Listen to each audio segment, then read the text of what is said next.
Sindh education foundation जे सहकार सां हलंदड़ ज़िंदगी फाउंडेशन एलिमेंट्री स्कूल हाफ़िज़ गुलाम क़ादिर आराई में सालियाने इम्तिहान जी रिज़ल्ट ॿुधाइण ऐं 8 क्लास पास कंदड़ शागिर्दनि जे मान में अलविदाई तक़रीब मुनक़िद कई वई। तक़रीब में वालिदैन उस्तादनि ऐं शागिर्दनि वॾी तादाद में शिरकत कई। तक़रीब में इम्तिहान में पोज़ीशन खणंदड़ शागिर्दनि खे ट्रॉफियूं ऐं सर्टिफिकेट ॾिना विया।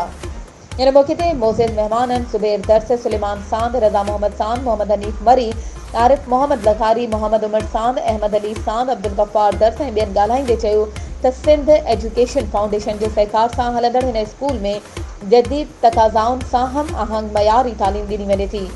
हिन स्कूल मां क़रीब शागिर्द सेफ जे सहकार सां मिलंदड़ स्कॉलरशिप वारनि मुक़ाबले वारे इम्तिहाननि में कामयाबी माणे public school Hyderabad, doctor Abdul Qadeer Khan academy Islamabad ऐं MGB स्कूल कराची में स्कॉलरशिप ते मुफ़्त में मयारी तालीम हासिल करे रहिया आहिनि, जंहिंजो क्रेडिट सिंध एजुकेशन फाउंडेशन ऐं स्कूल हलाईंदड़ इदारे ॾांहुं वञे थो।